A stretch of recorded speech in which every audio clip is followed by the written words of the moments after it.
Remobilisation générale donc, respect strict des mesures barrières, recours autant que possible au télétravail. Ce sont là quelques prescriptions du Premier ministre chef du gouvernement. Sur très haute instruction du chef de l'État, Joseph Dione Gouté s'est exprimé cet après-midi face à la résurgence de la pandémie dans notre pays. Je vous propose de l'écouter dans son intégralité, dans cette déclaration intégrale que nous avons enregistrée pour vous. Le Premier ministre chef du gouvernement. Mesdames et messieurs, je voudrais dire avant toute chose que la présente déclaration fait suite aux très hautes instructions du président de la République, son Excellence Paul Biya. Comme vous le savez déjà, dans le cadre de la mise en œuvre de la stratégie gouvernementale de riposte, le chef de l'État a édicté le 17 mars 2020, une série de mesures de restriction visant à limiter la propagation du Covid-19 dans notre pays. Bien que contraignantes, ces restrictions ont été salutaires. Les actions mises en œuvre par le gouvernement ont permis de freiner le rythme de progression de la pandémie dans notre pays et de sauver des vies. Pour faciliter la prise en charge des patients, des unités d'isolement des personnes infectées et des centres spécialisés de traitement des malades du Covid-19 ont été ouverts. La maîtrise de la pandémie avait alors conduit le président de la République a décidé d'un assouplissement progressif de certaines mesures de restriction. C'est ainsi que le 30 avril 2020, les débits de boissons, les restaurants et les lieux de loisirs ont été autorisés à ouvrir de nouveau leurs portes au-delà de 18 heures. Les élèves des classes d'examen dans l'enseignement primaire et secondaire ainsi que les étudiants des universités, des apprenants des centres professionnels et de grandes écoles ont pu reprendre le cours en salle dès le 1er juin 2020. Cette décision leur a permis de parachever l'année scolaire et académique 2019-2020, puis de poursuivre leur formation au titre de l'année 2020-2021 en cours. Par ailleurs, au regard des répercussions de cette pandémie sur le tissu économique et social national, le chef de l'État avait décidé d'accorder des facilités aux entreprises en difficulté et aux ménages les plus modestes. L'application de ces mesures a permis de poser les bases d'une relance de notre économie et de retrouver un certain équilibre social face à cette maladie pernicieuse. Mesdames et messieurs, en dépit des efforts accomplis pour juguler la progression du Covid-19 dans notre pays, l'on a observé ces dernières semaines un regain de la pandémie dans plusieurs de nos villes.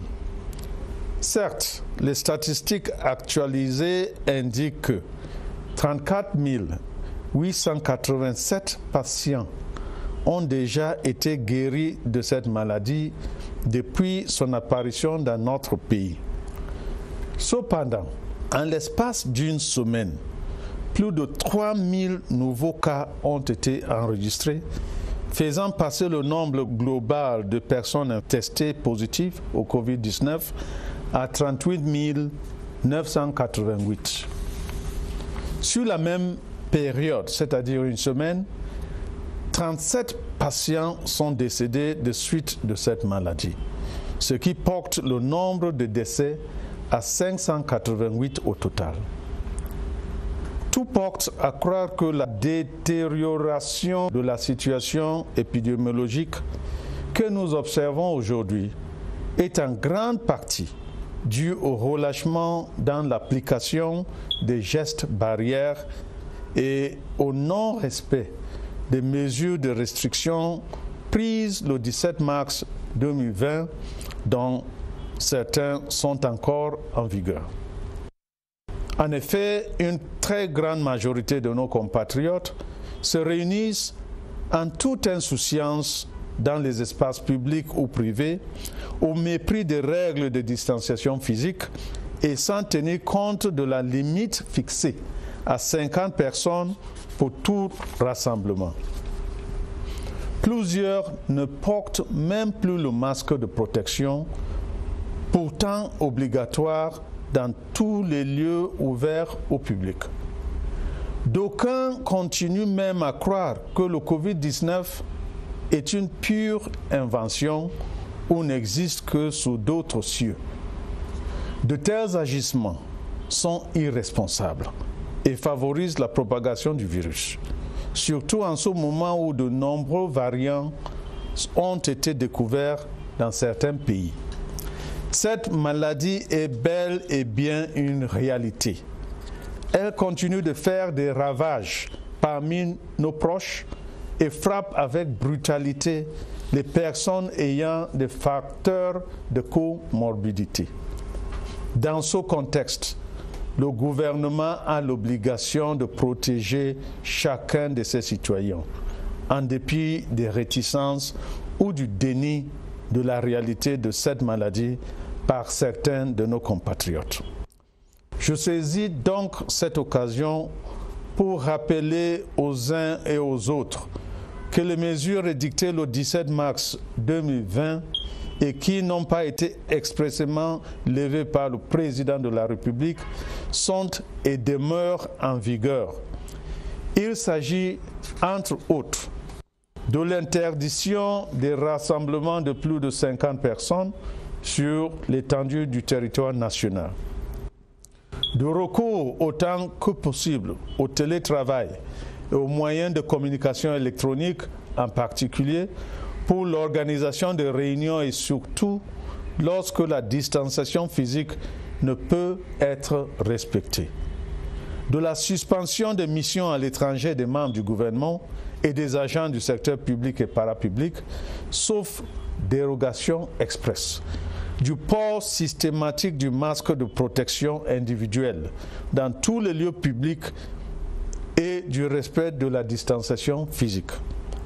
Compte tenu de l'augmentation significative du nombre de cas de contamination et afin de garantir l'application effective des mesures déjà édictées, les autorités administratives viennent d'être instruites à la diligence du ministre de l'administration territoriale de veiller, dans le cadre de leur mission de police administrative, à la remise en place du dispositif de lavage de mains ou d'utilisation de gel hydroalcoolique à l'entrée de tous les établissements ouverts au public, y compris les lieux de culte.